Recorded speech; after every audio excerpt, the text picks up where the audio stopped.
The first generation Acura RDX was one of the first luxury crossovers to hit the market back in 2007. Now, since then, Acura has returned to their roots with the all-new 2019 version, and I was blown away by this car when I first tested it in Canada a couple months ago. So much so that I put it up against an all-new Lexus NX300 S Sport, the latest version, where the Acura completely blew the Lexus out of the water. So today, I've organized another one of the RDX's key competitors. This is the all-new 2018 Volvo XC60. A car that Acura says they benchmarked when they designed the all-new Acura RDX. So, can this Japanese luxury crossover keep up with the best from Europe? That's what we're here to find out.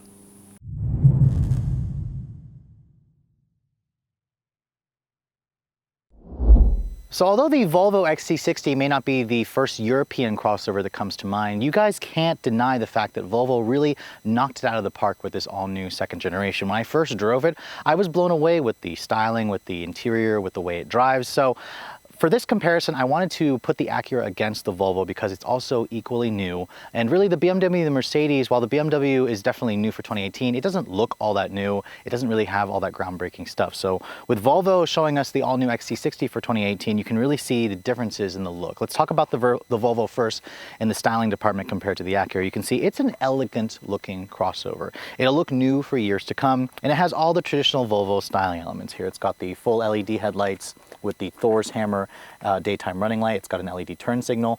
Your parking sensors are integrated here, and Volvo's design language here is very clean, very elegant, very classy, very Scandinavian. It's definitely a unique look that really stands out in a great way. Now, in contrast to the Acura, because this car is also equally new for 2019, Acura really went with a completely different direction. At the front here, you have the new corporate face of Acura, the diamond pentagon grille, which again, to me, looks a little bit more bold, a little bit more standoutish from the Volvo, and that could be a good thing or a bad thing. This car to me kind of reminds me a little bit of something like from the Marvel comic series, especially with the grille that looks like Superman. And then the headlights, these are the next generation Acura Jewel-Eye full LED headlights with the LED turn signal. LED fog lights at the lower fascia. Acura is one of the few brands that are still doing fog lights. And then this one here being the A-Spec is kind of like the sport package. Volvo's got a sport package as well called the R Design, which I wish I had here to kind of contrast the two. But you have like black accents here in the grille, blacked out headlights, black accents here in the lower fascia. It definitely looks a little bit more cartoonish compared to the Volvo, which could be a good thing or a bad thing in terms of the actual design. Now, looking over at the actual profile of both of these SUVs, they are basically the same size. They ride on different size wheelbases. However, the Volvo's wheelbase at 112 inches long is about 4 inches longer than the Acura's, which is at 108 inches long. In contrast, though, the Acura is about an inch longer than the Volvo, so that's definitely an interesting composition. This one's 186, that's 185, so they're right on top of each other in terms of the actual size of the vehicle. Now, both vehicles are also running on 20-inch alloy wheels. The Acura's 20-inch wheels only come on the A-Spec model. These are two 55/45 series tires. In contrast to the Volvo, also has 20-inch wheels on the same size tires. So it's good to see Acura finally putting real, size rims on this car, on this car, and then the Volvo having its own unique design with the wheel designs. Now, one thing that really sets the Volvo apart from the Acura is the fact that there are high-end features on this car like massaging seats and adjustable air suspension. This is with the car in its off-road setting, which raises it like another 3 inches, where it gives it almost 10 inches of ground clearance, which looks a little bit silly on something like this, but you kind of have to appreciate that extra level of technology that the Volvo offers. But let's take a look at the rear designs and see how they compare between the two. At the rear of these two crossovers, the design also couldn't be more different. Volvo kind of goes with a more traditional Volvo look with the taillights, the vertical stacked taillights that are full LEDs. They do a little bit of a new design here by kind of going into the actual tailgate function. And then of course they always spell the Volvo brand throughout the actual badge or the actual back here.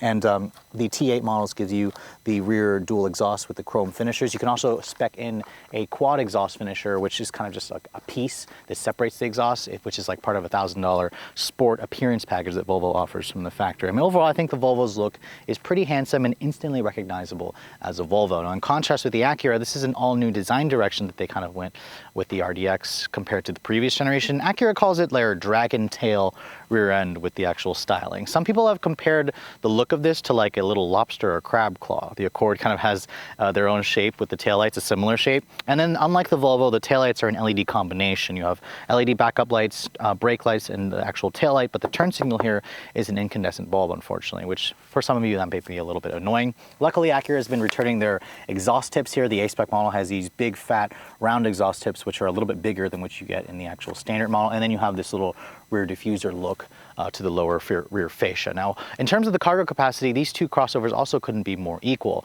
Now, Acura wins the bragging rights by offering a little bit more space than the Volvo when you look underneath the cargo area. The company says you have around 31 cubic feet of space with all the seats up. If you include the underfloor storage here, it gives you like another 10 cubic feet of space, but regardless, the Acura's underfloor storage here definitely is unique to the segment, and it gives you a little bit of storage here where you could hide some things.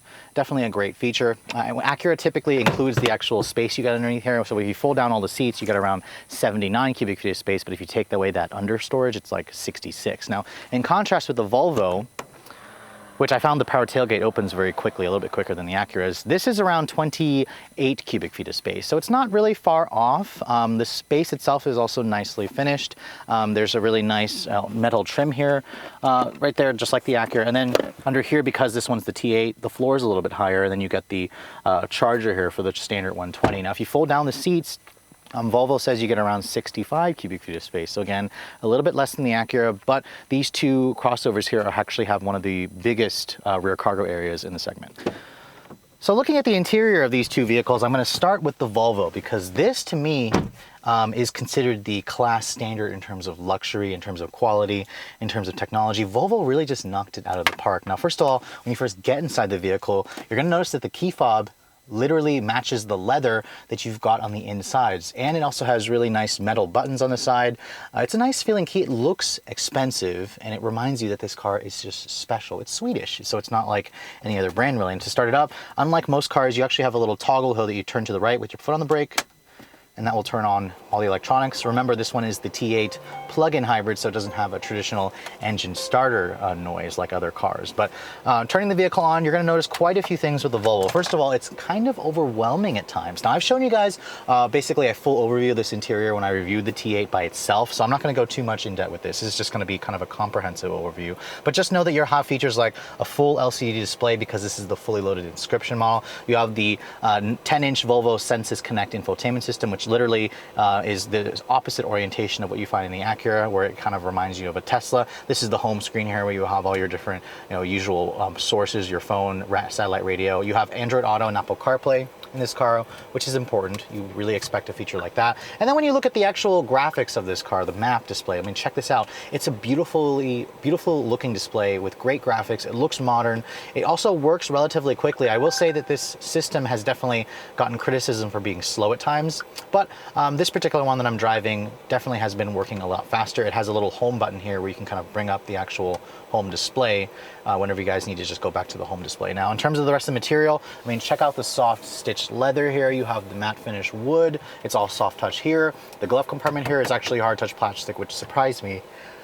But the Bowers & Wilkins audio system, which is $3,000 extra on this car, also sounds incredible, but I will say that the Acura system sounds almost as good for significantly less money, so that's something to consider. One thing I wish it had, it doesn't have a power tilt telescoping steering wheel. It's manual, but neither does the Acura, but at this price point, I kind of wish it did. Now, door panels are also soft touch. You have one touch auto up down for the mirrors. The steering wheel itself has nice leather. It's electric power steering. It feels good. And then down here, you have all these different cubbies and whatnot. Volvo also makes these nice covers that cover up the cup holders and the storage with more of that beautiful wood. It's definitely a good amount of storage, but I'll show you guys in the Acura, it does have more. Love the crystal shifter that you get on the T8 models. The other versions will just have a traditional shifter. It's kind of annoying though, because you have to kind of double tap to go into drive, double tap again to go into reverse, but you can see here, that 360 camera is incredible. One of the best resolution graphics I've seen in the business, and it kind of reminds you that Volvo is right up there with all the tiers. They've really stepped up their game in terms of everything with the technology here, and that's something that you can basically impress your passengers with. Now, in terms of space, space and comfort, this definitely feels roomy. The seats also have a massage function, which is probably the best part of this car. Nothing else in the segment really has the massage function. It's like a $3,000 option. I'd highly recommend that. But I mean, overall, you're always going to get into the interior of the Volvo and be super impressed. And just like the Acura, the pano sunroof above me is standard. So there's a good amount of standard features in here. But let's hop into the Acura because the company says that that car rivals the top European brands in terms of luxury. So let's see if that's actually the case. So stepping into the interior of the new RDX, the first thing I'm going to notice is it's a huge improvement over the old model. But does it feel as nice as the Volvo? We'll talk about that in a second. Now here's the key fob for the vehicle. It's the same key fob I was showing you on other Acuras. Just start it up. It works like everything else. Just put your foot on the brake. Traditional starter noise because this is not a hybrid. This is just a regular gas car. Now this A-Spec model has its own unique interior finishes. I mean, first of all, the red leather interior looks beautiful. Volvo, I don't believe, offers a red leather even on the R design model. You can only get like a black leather with red stitching. So the red leather is definitely unique to this car, which is definitely nice. And in terms of the overall interior, I mean, Acura has worked hard to make this interior feel as upscale as a lot of the European rivals. And have they succeeded? Yes and no. It probably feels about 80 to 90% as nice as the Volvo. And I'm saying 80 because this is the A-Spec. If you guys go for the advanced and you go for like the two-tone option with like the beige leather with the black, you have like the light open pore wood, which looks a little bit nicer than the aluminum. So Acura has really done a good job. This blows away the interior of all the Japanese competitors. Now in terms of materials, you have a soft touch injection molded plastic on this portion here, so it's not stitched like the Volvo. Acura instead gives you stitching right here and right here where this is actual real leather. And this is where I would rest my knees or touch with my hands a lot. So it's good that they included that. The door panels also, it's not full stitched leather like you get in the Volvo, so that makes it feel a little bit cheaper, but it's all soft leather right here. All the windows are one touch automatic down. And then this particular one, because it's not an advanced, doesn't have like features like a power folding mirror or the head up display. Now the steering wheel is also a new Acura steering wheel design. It's got metal paddle shifters on the back, which are mounted to the wheel. The wheel itself also is not power. You can't get that on any RDX, so that's kind of an omission that you had to give up with this car. Thankfully, you do get heated and cooled seats, which is nice, even on this A-Spec model. And then this head unit here. So in contrast to the Volvo, this head unit, it sits up high. It's not a touchscreen like you get in the Volvo Sensus Connect. This is Acura's true touchpad interface. It's a 10-inch display. And I've shown you guys the system before. Be sure to watch my full review of the RDX, which I'll include in the description below if you guys want to watch that. But just know that it's got one-to-one positioning where basically if I touch a quadrant of the touchpad, it shows up in the same quadrant as the screen. So Acura kind of went away from what Lexus did where it forces you to take your eyes off the road. Now, does this look more impressive than the system in the Volvo? No. I think Volvo has a much beautiful looking screen with crisper graphics and just a better, more impressive overall layout. I think the way how they flip the orientation of the screen is more impressive, but this is also much better than what Acura has done, and this is better than any of the Japanese offerings. Now, when you put this into reverse, you can see here the backup camera has been improved in terms of its resolution, but if you want a 360 camera, you have to get the advanced trim, which is not that much, it's like 2,000 more, but it doesn't look as crisp and as clear as what you get in the Volvo, so that's kind of a ding to Acura. That's just something that Volvo really worked hard on addressing. Now, looking at the navigation display, you can see here is a new navigation display with new graphics. Again, it doesn't look as crisp and clear as what you get in the Volvo. Thankfully, Acura includes Apple CarPlay, and Android Auto is not included yet as of this filming, but Acura says you'll be able to add it later on, which is a no-cost option. It'll be retrofit. It's just not quite ready for this car. Now, one thing that the Acura does give you is better storage solution. You have this big storage bin right here where you can close up this if you'd like. There's another huge storage bin down here where you can hide stuff like your purse, hide a bunch of things here like your phone. USB ports are galore around here, just like the Volvo. And then you have a nice size center console, which is a little bit deeper. It has this little nice lid that closes over there. And the seats in this car, they're not quite as comfortable as the Volvos. I do think they are comfortable, but the Volvo, I mean, Volvo's always had great seats with massage. That's kind of where the car kind of gives you a little bit of a one-up. Now, one thing I want to talk about really quickly is the stereo system. This is the 16-speaker ELS Studio 3D surround sound. Now, there's 4 speakers in the ceiling. They do a really good job of sounding almost as good as the Bowers & Wilkins system in the Volvo. So for me, it's kind of a push. The audio systems are similar. And then just like the Volvo, a pano sunroof is standard equipment. So really, in terms of the interiors, it's really going to come down to your personal preference and taste. Does the Acura feel as expensive as the Volvo? No. But do you get basically 80 to 90% of the luxury as the Volvo at a much lower price? Yes. So the back seat of both of these vehicles are pretty similar. They actually have some of the largest back seats in the segment. But let's get into the Volvo first. You can see here the space is definitely nice. Volvo rates this at around 38 inches of legroom. The one thing I'm going to notice though is it's got a very large hump here, and this is actually to accommodate the batteries. The center console is also a little bit bigger. No rear seat vents down here, but you do get heated rear seats, which is nice. Acura only includes that on the advanced trim. Instead of the vents over here, Volvo puts the vents on the actual pillars here, which is nice.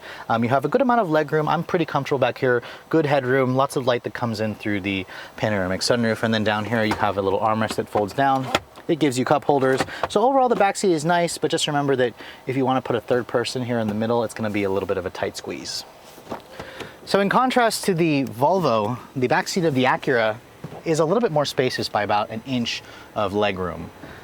And you can see getting back here, there is a flat floor. And that's the first thing that I noticed about this. You can easily put a third person across here. They'd be comfortable. Acura instead puts the rear seat vents here. And they also give you 2 USB ports, which the Volvo did not give you. Instead, you just had a standard 12-volt power outlet. Now, heated rear seats are missing on this trim because it's the A-Spec and not the advanced trim. But you can see here in terms of the space, it's comfortable. There's a good amount of headroom and legroom for me.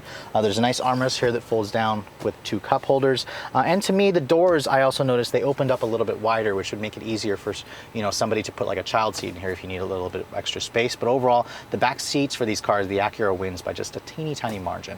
So under the hood of these 2 crossovers, they're also kind of similar if you look at the actual engine specs. Both of them only come with 2-liter turbocharged 4-cylinders, although Acura only offers 1 engine where Volvo offers 3 different engines, which we'll talk about in a second. Let's go to the Acura first since it's technically the easier option. This is the company's 2-liter turbocharged direct injection 4-cylinder. It's the motor that we like in the Civic Type R and the Accord, but it's tuned differently in the Acura. It makes 272 horsepower and 280 foot-pounds of torque. It's paired with a segment-exclusive 10-speed automatic transmission. It's an Acura design transmission, not that ZF 9-speed that we've tried in other Acura products. This car is available in either front or super handling all-wheel drive. This one here is the all-wheel drive A-Spec model, which means the gas mileage is a little bit less than the other models because of the big wheels. 21 in the city, 26 on the highway. This vehicle is also rated to tow up to 3,500 pounds. Make sure you put premium gas in it. Now, in contrast to the Acura, the Volvo offers a 2-liter 4-cylinder as well, but you have a choice of 3 different flavors. There's a turbocharged T5 model, which is actually what pairs up more closely with the Acura.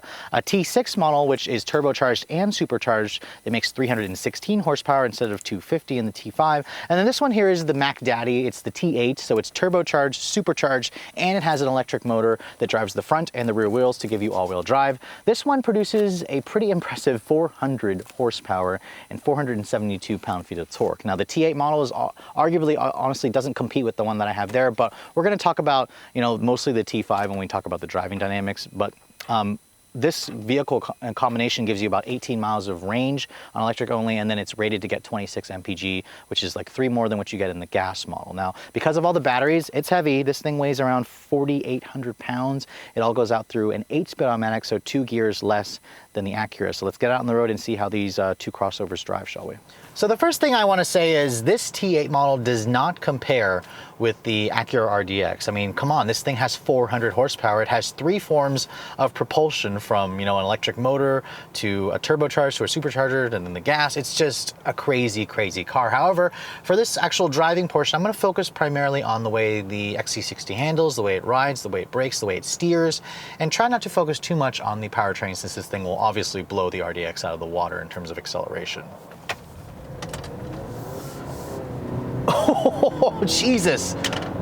The torque of this thing that it produces is just incredible. And it just kind of reminds you that electric motors are awesome for torque, but let's forget about how quick this thing is and talk about the driving dynamics of the XC60. Now, this is definitely one of the softer entries in the segment. Volvo really targeted quiet, comfortable cruising. This is a luxury SUV, and it constantly reminds you that it is a luxury SUV. Even in its sports setting right now, I have it in the power setting. And the steering in this car is electric. It's very, very light. It's very numb. It's precise enough, but you know, even with the suspension squatted down a little bit in this power mode, it has a good amount of body lean, but it's not, I wouldn't say this is like gooey or mushy and like unrefined and just top heavy. No, it doesn't feel like that at all. It just kind of appreciates a more relaxed driving style until at least you put your foot down and this thing will get to 60 in 5 seconds or less, which is unbelievable considering how much this thing weighs. But you do feel the weight of the Volvo. It heaves over the bump stops basically as you go over corners very quickly. And you know, this is not the kind of road that I feel like is ideal for something like the XC60, but you know, sitting here in the driver's seat, getting this amazing massage with the seat still hugging me. It's a really great seat, and then great visibility in here. It's one of the things that I love so much about the XC60.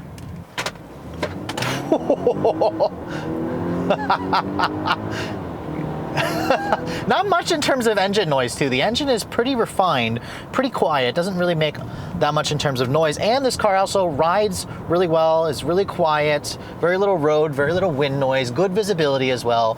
Great view out of the front, big side mirrors. This has the full like pilot assist, driver assistance tech that Volvo is typically known for. That's part of like a tech package that this one has in particular.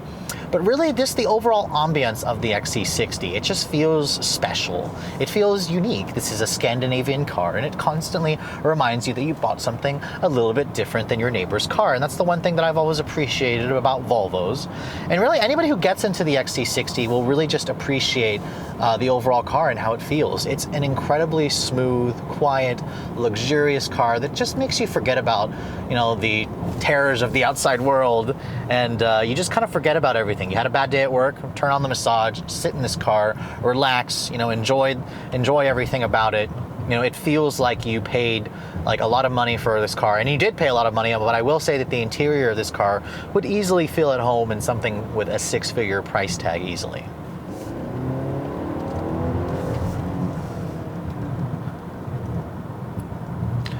Now for me, in terms of powertrain balance, I'd happily say the T6 is the best balance for this car. Now, although I have not shown you guys a full review on the T6, I have driven the powertrain several times. The T5, when I drove it a couple months ago, just felt underpowered. The transmission felt lazy. The T8 gives you all the torque that the T5 was kind of missing, because remember, this is a little bit of a heavier car, but it seems like a little bit of an overkill, and its electric-only range of 18 miles is pretty puny.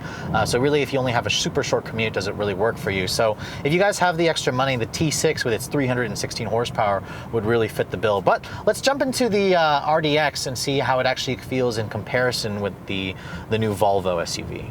So just stepping out of the Volvo and into the RDX, the first thing I'm immediately noticing is that you actually sit up higher in the RDX. At least it feels like you're sitting up higher to me. The dash is higher. You have a little bit of a higher view of the road.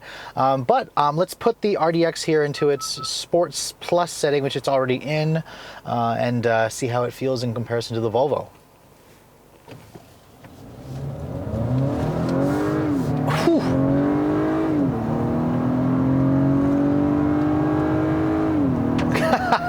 So this car really has a much more visceral sound versus the Volvo. The engine is so vocal.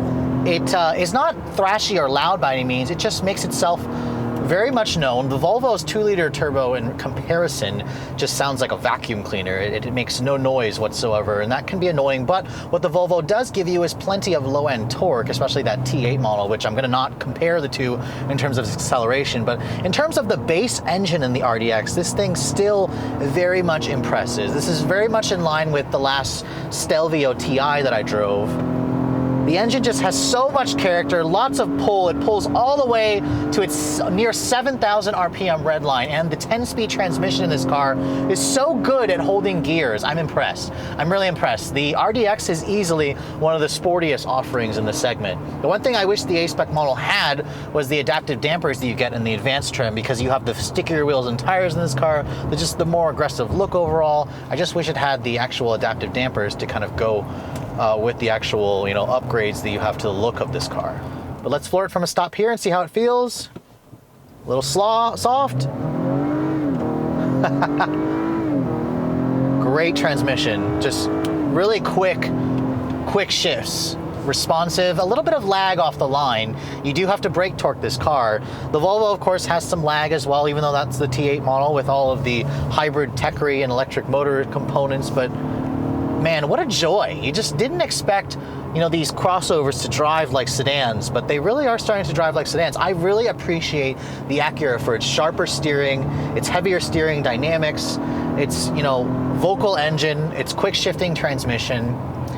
The base T5 motor in the Volvo just cannot compare to the 2-liter turbo in the RDX. You need to get the T6 Volvo to really up the ante. And you know, even though the Acura doesn't have as quite a nice interior as the Volvo, I appreciate everything with this car. It just is a hell of a value for what you get for the money. Great visibility as well. You do have to deal with the hood bulges that I mentioned in my earlier reviews that are strange. But big side mirrors, you have all the Acura watch safety tech, which is standard equipment even on the base trim. So you do get stronger value with this car. And really, you just can't go wrong. This car is a little bit easier to live with on a day-to-day basis because you kind of get in, and the learning curve isn't quite as strong as the Volvo, although the Acura True touchpad interface will take some time to get used to. But in terms of quietness and refinement, I'll go here into its comfort setting, and the ride settles down and it gets nice and soft. The steering gets a little bit softer. Road noise isn't as bad. It is a little bit smidge louder than the Volvo, but you'd have to use like a little sound meter to actually, you know, compare the two. But really, this is not loud by any means, and Acura has really, really stepped up their game with the new RDX.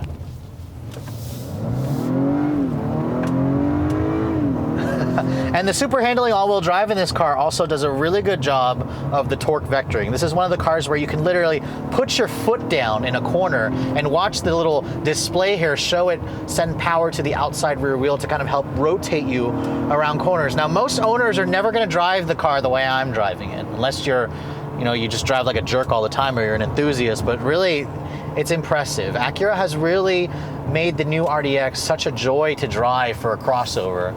And I have to say, if I needed a family crossover, I didn't want to drive something boring like a CR-V or a RAV4, this is definitely the car that I would go for, and it's at a great price.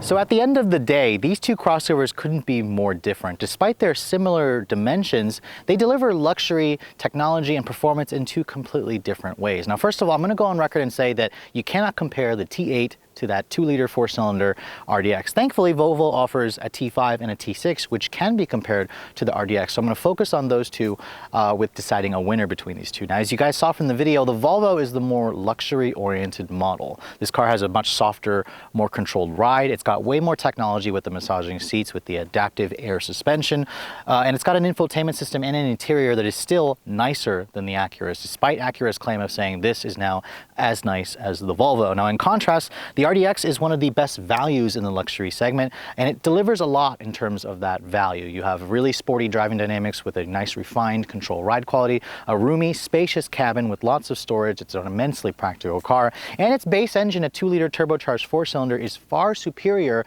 to the 2-liter turbo 4-cylinder that's in the T5 model. This model has 22 more horsepower than the Volvo, two more gears in the transmission. It's just a better overall car. Now, in terms of the pricing, the RDX also has a one-up in terms of pricing. This car starts at $37,300 for a front-wheel drive model. Now, keep in mind, Volvo comes standard with all-wheel drive, and it starts at $41,000, $2,000 extra for Acura to add all-wheel drive, which makes the price difference $2,000. That's kind of a nil here. Now, in terms of the trims, you can get a T5 Volvo XC60 for about the same price as the $46,000 as-tested price of this car.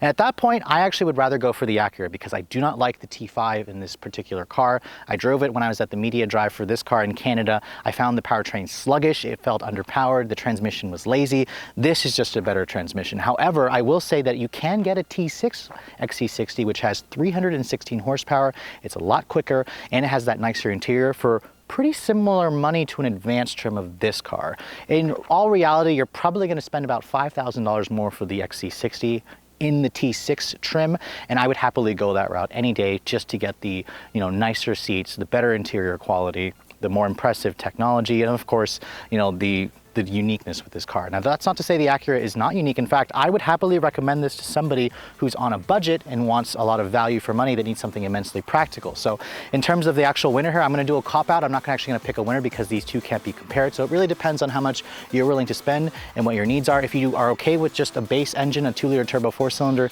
this is the better buy over the T5. However, if you have a little more money to spend, like $5,000 more to spend, I would happily pick the T6 version of the all-new XC60. But I hope you guys have enjoyed my Redline comparison test here between the all-new Acura RDX and the also equally new Volvo XC60. If you're also looking to see the latest cars I'm testing, make sure you follow me on Instagram at Redline_reviews, like us on Facebook, and as always, please keep subscribing to the Redline Reviews YouTube channel for all the latest reviews. Thank you so much for watching, guys.